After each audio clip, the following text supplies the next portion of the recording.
नमस्कार मेरे युवा साथियों, मैं महेंद्र देवड़ा कोचिंग सेंटर बनाट जोधपुर के इस ऑनलाइन प्लेटफॉर्म पर आपका हार्दिक स्वागत करता हूं। आज हम कक्षा 12 इतिहास के बारे में, जो पार्ट 2 है हमारा भारत के इतिहास के स्वर्णिम पृष्ठ के बारे में, जिसमें लघुरात्मक और निम्नात्मक प्रश्नों के बारे में जो पार्ट हमारा 2 के अंदर पढ़ेंगे, वीडियोज नंबर 2 है उसके अंदर। इससे पूर्व हमने अति लघुरात्मक प्रश्नों के बारे में जिक्र किया था, जो समथिंग 20-21% है आपके, बहुत अच्छे पर्सन है, जो पूछन लाइक पर्सन है हमारे जो महावीर जी सर है, उसके अनुसार जी ये पर्सन बैंक तैयार की है। जो बोर्ड के संशोधित पाठ्यक्रम जो हमारे लेक्चर सर भी है, उनके अनुसार ये पर्सन बैंक तैयार की गई है। तो अब देखो, आप सर्वप्रथम लघुरात्मक और निम्नात्मक प्रश्न में किस टाइप प्रश्न पूछते हैं उसके बारे में चर्चा करते हैं। अशोक के प्रशासनिक सुधारों पर टिप्पणी लिखिए। लघुरात्मक प्रश्न में पहला है अशोक के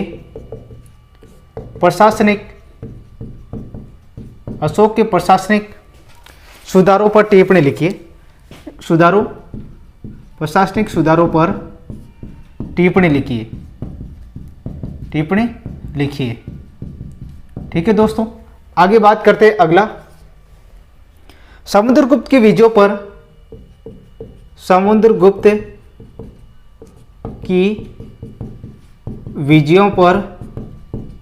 संक्षिप्त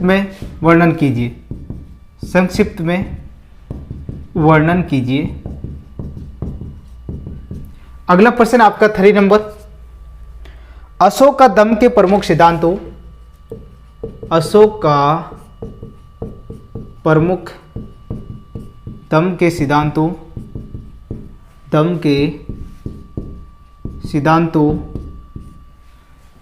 सिद्धांतों के नाम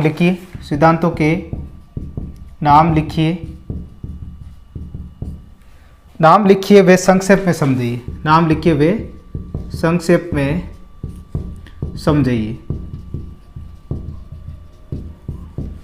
अब देखो अगला प्रश्न आपका 4 नंबर, मौर्य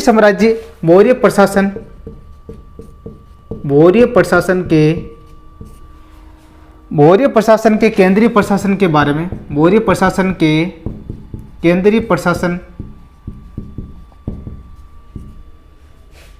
केंद्रीय प्रशासन के बारे में टिप्पणी लिखिए। क्या लिखना? टिप्पणी लिखिए। आगे बात करते हैं। अगला प्रश्न 5 नंबर, गुप्त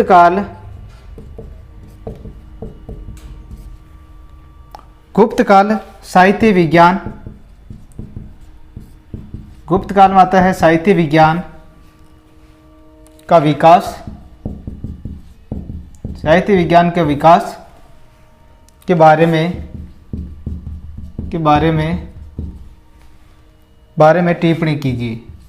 टिप्पणी कीजिए। ठीक है दोस्तों, अगला प्रश्न आपका 6 नंबर, प्रयाग परिस्थिति पर टिप्पणी लिखिए। प्रयाग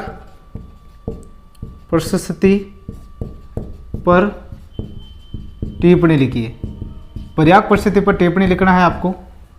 अगला प्रश्न है 7 नंबर आपका, चोल प्रशासन की केंद्रीय प्रशासन पर टिप्पणी लिखिए। चोल प्रशासन की केंद्रीय प्रशासन पर संक्षिप्त टिप्पणी लिखिए। यानी संक्षिप्त टिप्पणी लिखनी चोल प्रशासन पर। अगला प्रश्न आपका है, निम्नात्मक प्रश्नों के अंदर 3-4 प्रश्न है, बहुत अच्छे प्रश्न है, इंपॉर्टेंट, उसके बारे में हम चर्चा करते हैं अभी। अब देखो अगला है आपका निम्नात्मक के बारे में। तो निम्नात्मक में देखो, निम्नात्मक प्रश्न के अंदर इंपॉर्टेंट लाइक पहुंचने का लाइक के प्रश्न है, उस पर चर्चा करते हैं। तो सबसे पहले बात करते हैं गुप्त काल की कला साहित्य पर प्रकाश डालना है। पहला प्रश्न आपका, गुप्त काल की कला व साहित्य पर प्रकाश डालिए। ठीक है। अगला प्रश्न है आपका 2 नंबर, मौर्य साम्राज्य की स्थापना पर प्रकाश डालिए व बिंदुसार के बारे में जानकारी लिखिए। मौर्य साम्राज्य मौर्य साम्राज्य की स्थापना पर प्रकाश डालिए।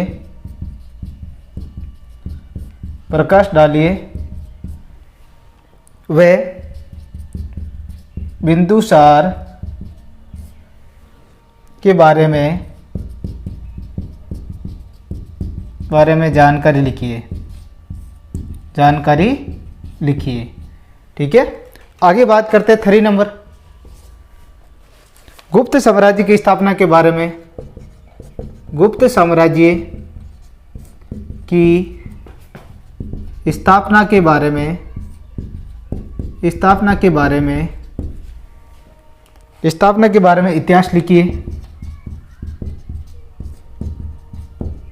इतिहास लिखिए। वह समुद्रगुप्त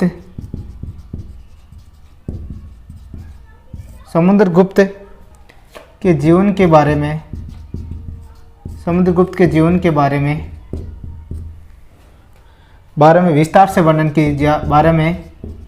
विस्तार से वर्णन कीजिए। अगला प्रश्न आपका, गुप्तकालीन इतिहास में आर्थिक जीवन के बारे में आप क्या जानते हैं? गुप्तकालीन, अगला यहाँ पर लिख देते हैं आपका 4th नंबर प्रश्न, निम्नात्मक का 4 प्रश्न है। गुप्तकालीन इतिहास के स्रोत वे उनके आर्थिक जीवन के बारे में आप क्या जानते हैं? ये आपको ऐसे प्रश्न बैंक के माध्यम से आपका जो ये 15 नंबर की टॉपिक है ये पूरा हो जाएगा आज। अभी जो पार्ट 2 है आपका, ठीक है दोस्तों, अगला पार्ट 3 के अंदर मिलते हैं। तब तक के लिए अच्छी तरीके से प्रैक्टिस कीजिए और अपने दोस्तों को ज़रूर बताइए, जिससे कि घर बैठे उनका भी अच्छी तरीके से फ़ायदा हो सके। ठीक है दोस्तों, ये स्कूल शिक्षा विभाग के अंदर लगे हुए टीचर के अकॉर्डिंग जो बने हुए प्रश्न बैंक के। ठीक है दोस्तों, जय हिंद, जय भारत।